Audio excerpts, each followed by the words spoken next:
small game key card. Well, we did get a response from Nintendo around their view of physical media going into this new generation, and I do have to ask the question if offering the game key and now seeing it appear so much is something that will end up backfiring on Nintendo's plans, and actually if it's something that they may end up wanting in the long run, but we'll go over that here today. So if you guys enjoy this video, make sure you hit that like button and subscribe if you're new. So I do want to point out that not everyone out there necessarily like hates game key cards. Some look at it as a way for Nintendo to at least try to navigate this situation of, look, these cartridges just in general are expensive. Games are getting larger. Let's come up with a way to sort of meet third parties somewhere in the middle while still retaining technical ownership of a cartridge that you can trade in, sell, or I guess trade back and forth with friends. While yes, you do have to download the entirety of the game and store it on your Switch to internal storage or a micro SD express card, which I think is the biggest drawback actually, is the fact that you do still need maybe 50 or 60 gigabytes free on your Switch to play these games despite having the cartridge. It's still something that necessarily won't affect or annoy everyone, and if you're all digital, you probably don't really care about game key cards in general, although there is something that I think even if you're all digital, you should be paying attention to here. But first, let's take a look. This is posted up over on the Outer Haven. They're quoting IGN as they were talking with Nintendo of America President Doug Bowser about game key cards, because again, it's a hot button topic right now online, especially for collectors out there who come off of the Switch generation where, yes, there were games that had the blue banner, and you knew at that point either it was a code in the box or it was a situation where you had the cartridge, but you have to download a large chunk maybe of the game. So this isn't new, but this is something that's much more widespread now already. This is what he had to say about the whole game key card thing. In the immediate future, physical games are still a key part of our business, and we value our relationships, in particular with our retailers, and want to make sure we have products available for them to sell to their consumers. When you look at game key cards, for us, our goal with Nintendo Switch 2, similar to what we were able to accomplish on Nintendo Switch, is to have the broadest and deepest library of content we possibly can. And that includes our publishing partners, and game key cards are a way that our publishing partners are able to bring more content onto the platform. Deeper and larger, more immersive content on the platform. So to start, Doug Bowser is mentioning that the library of games is larger essentially because of these game key cards, enabling publishers to bring over games that just wouldn't make sense for them to bring over if there wasn't a way to store it on a cartridge that makes sense. And you kind of see the way that they're going here with 64 gigabyte cartridges being a last resort almost, it feels like, and game key cards being the more popular thing with third parties. Well, if game key cards weren't here, and who's to say if they'd even use 32 gig cards, because we didn't see those used much at all with the current Switch generation for those 8 years, most likely they just would not have brought the game over. So on one hand, yes, the game key card is enabling some of these third-party ports to exist at all. He also confirmed at this time that Nintendo is, for their own first-party releases physically, they will be using just the 64 gigabyte cartridge. So you won't have an issue where you buy a Nintendo first-party game and you have to do the game key card route where you have to download the entirety of it, which is interesting because even their own games are getting larger and larger. Mario Kart is 24 some odd gigabytes. So I'm kind of thinking about the next big 3D Zelda game that, if you look at Tears of the Kingdom on the Switch, that was a pretty large file size. Thinking that we could see maybe an even larger game from Nintendo when we eventually do get the next big Switch 2 release in the Zelda franchise. Who knows when it comes to a new big 3D Mario game, although Mario Odyssey was surprisingly small in terms of its file size, so maybe they have that figured out there. But still, Nintendo does say that physical games are an important part of their business, primarily, as they mentioned here, because of the relationship with retailers, and that is an important space for them, because if you look in Japan, when we see the sales charts, they are typically, like out of 10, they control 8 to 9 spots usually. If there's no big third-party PlayStation release that's out, generally they control 10 of 10. okay? And those are all physical releases and sales.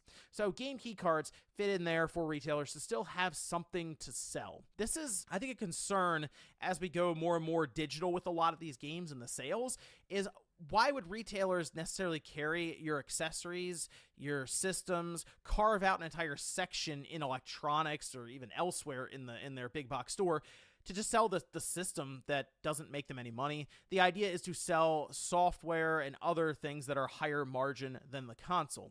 So it does make sense to at least keep good relations with any of these different retailers so you can still sell and have something that's more front-facing in big box stores at retail for a lot of the mainstream consumers. Otherwise, when it's all digital, I mean, it really would be like all digital to where even buying your system will be done most likely online.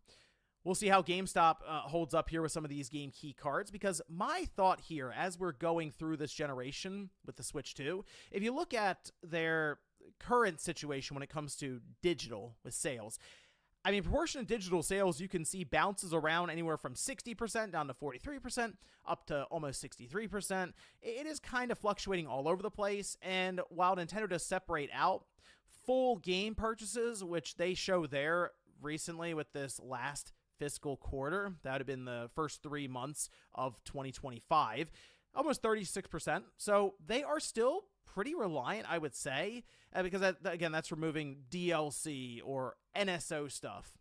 That's pretty reliant still on physical media selling. And when I look at the game key cards, I do wonder so we kind of know this MLB season, when you bet live with FanDuel, you can make any strikeout pay out. Make baseball come alive when you bet live this season with FanDuel, North America's #1 sportsbook.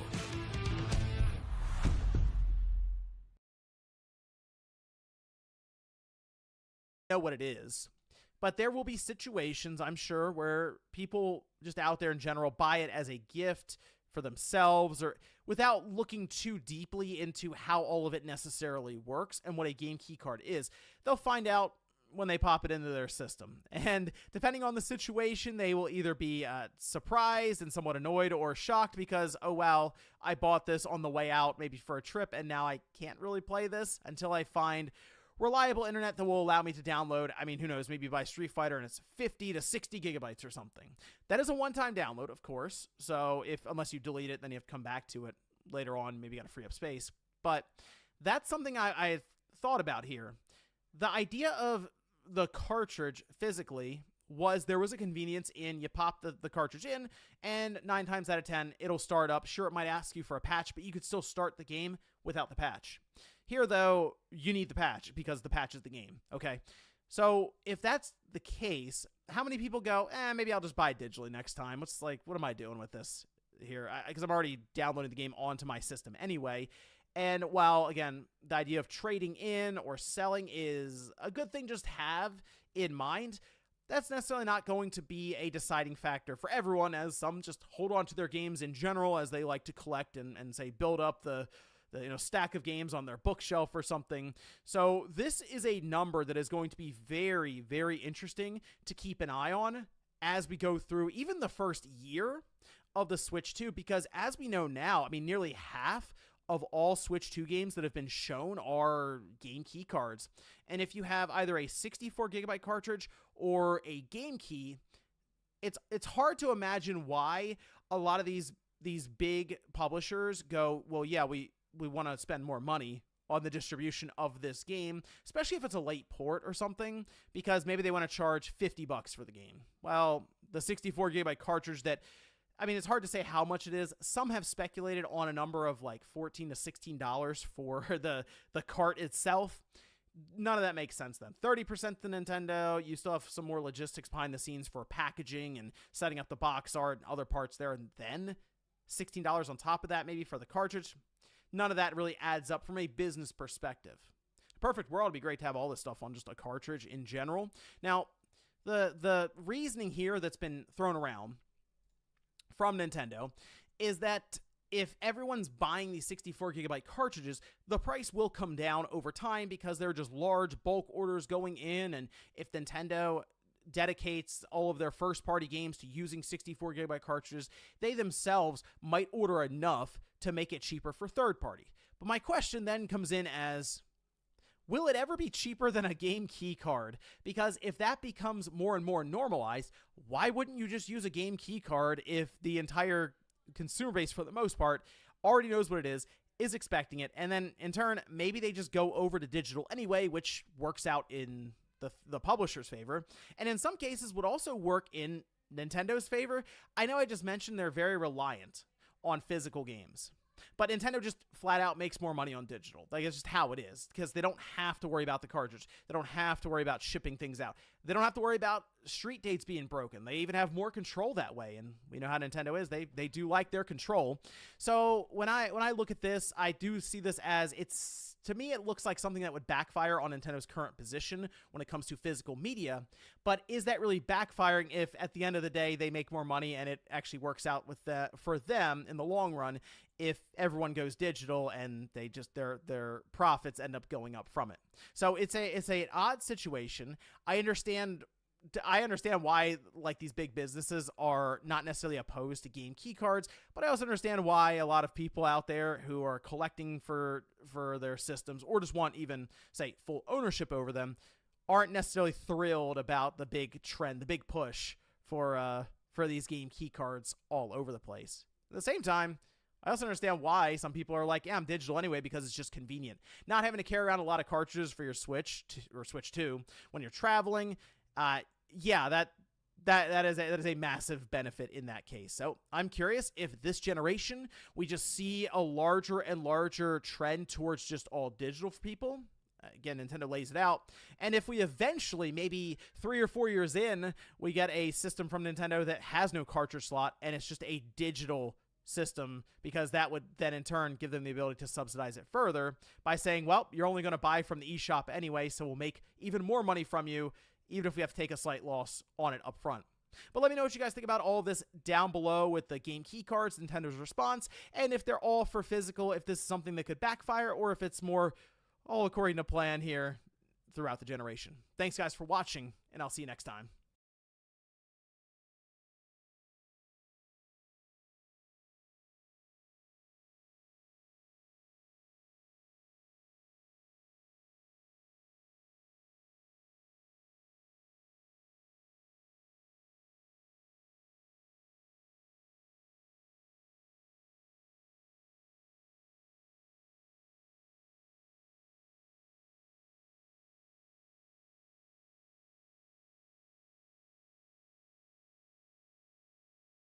This Valentine's, I found love at first spin with Betty. Betty makes every spin unforgettable with a $1 minimum deposit and over $6 million in win. Record button pressed. So, Nintendo just revealed the full technical specifications for Switch 2, and I just finished recording a video on that of questionable quality. And one thing that's come up is we can now see how much processing power, system resources, juice, let's use that word, how much juice the Switch dedicates to actually running games, and how much it dedicates to simply running the system itself.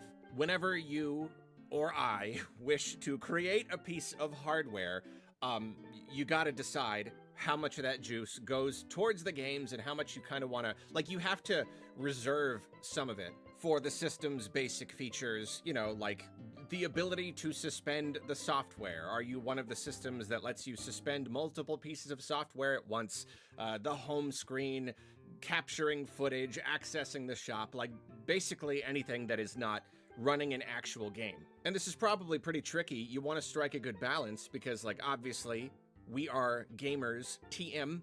We like our games to run well. Naturally, developers are going to want to get as much juice as they can possibly get in their sippy cups to actually run the games, make them look and run really well. So you don't want to overshoot with the system juice. You don't want to reserve too much, and so developers don't have as much juice to work with. But you definitely need enough for the system stuff, especially if you want your system to run really well and have extra features and whatnot. And obviously the original Switch was very simple. Very, very simple UI, and even though it was simple, it still did not run super well. It was pretty sluggish.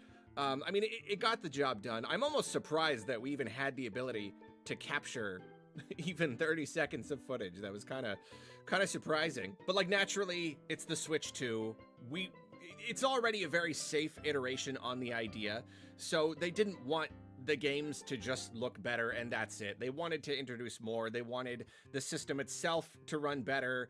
They wanted to introduce new features. That's how you make this kind of safe iteration feel a little bit more new, you know? So yeah, basically now we've got a pretty good idea that basically the system reserves about a quarter of its juice for system functions. For some easier to decipher numbers, let's look at the RAM. The original Switch had a total of 4 gigabytes of memory. 0.8 of that was dedicated to system functions, and then the rest of it, the 3.2, that was for developers to use on their games. So with the Switch 2, now we have a total of 12 gigabytes of RAM, which is very nice. That's triple the memory. That's good. 9 of that is for developers to use on their games, and 3 of that is dedicated to system functions. Now, the ratio is pretty much the same, unless I'm doing the math wrong. I don't think I am. I think that is basically 1/4 of the juice in each case. And we see a similar story when we look at the spec sheet. We look at CPU system reservation, how many of the CPU's cores are saved for games and for system functions. The original Switch had 4 cores, 3 available to developers, 1 for the system, and then the Switch 2 has a total of 8, 6 available to developers, and 2 for the system. So again, basically a quarter, more or less. And yes, that ratio is still basically the same, but the consensus seems to be that that ratio could have been not the same. You know, like, it's not always a matter of taking a percentage of the overall power.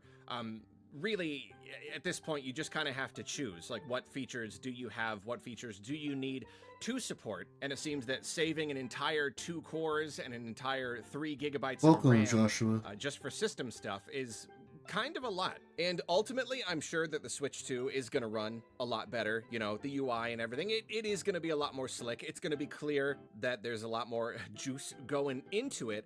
But for the most part, it's basically a guarantee that most of this extra juice is going to game chat. Because if you look at all the new things that Switch 2 has to offer, apart from just, like, you know, probably just kind of running better, they haven't really introduced a whole lot of really big extra features. So what are you drawing this know, time? There's really not right that now. much that the Switch 2 What I'm can drawing? do. I'm just sketching right now some shapes. Really, I'm not sure who will it's be. game chat. Well, eventually it'll be that's the thing. somebody. That's like the big new I haven't thing drawn that your anything system really in a is gonna while, so wanna I'm just do in practicing drawing addition some shapes to, and sketching. to playing games. That's a good question. It's Who gonna will it be? Game chat. And the You have any toll that suggestions? game chat is going to take on the Switch 2 becomes Any character even more suggestions? apparent when we learn that apparently Nintendo has been giving developers a special tool that they can use essentially to simulate game chat running on the system. So like, if they've got a dev kit and they're making a game, but game chat itself has not been turned on yet, the system hasn't launched, devs aren't able to just like pop it on and bring in all their friends. Like, that's not really how it works. So Nintendo has basically given them a tool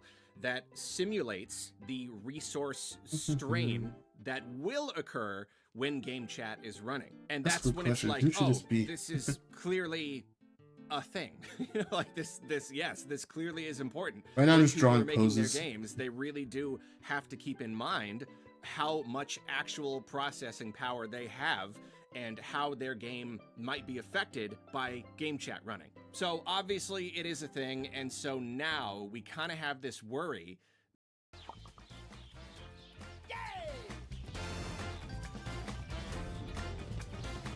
that Nintendo is kind of limiting the Switch 2's capabilities by dedicating so much of these system resources to functions like game chat. Like, you know, no one can argue game chat is it's a new feature. You know, there are people who are really going to enjoy this. This is a really big part of the Switch 2's identity. Nintendo, after all these years, they're finally going for the whole like chat friend thing. They finally want us to be able to talk to each other on our systems. But is it possible that are games themselves. Like the real point, the actual point of a piece of video game hardware at the end of the day is to run the games. And is it possible that the games are going to run significantly less well just because of the existence of game chat?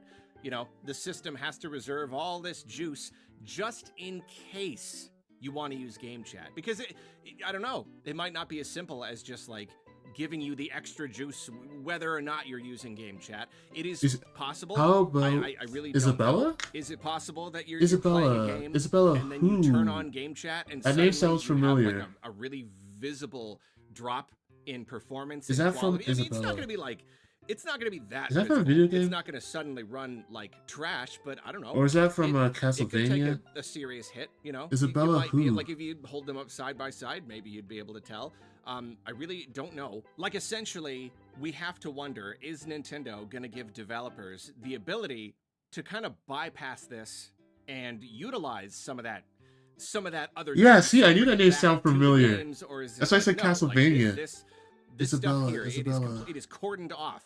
This is only for use with the system. Whether or not I just you've haven't got watched game Castlevania in chat so on long. is going to have no difference. It's going to make no difference at all.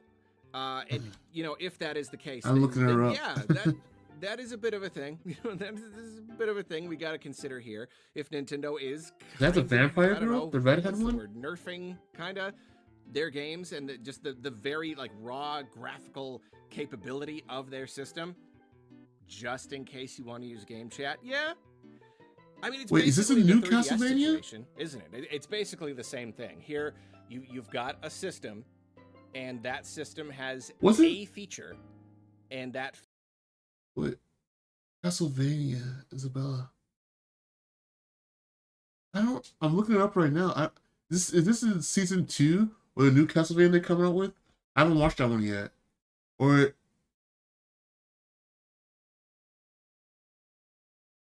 right now I see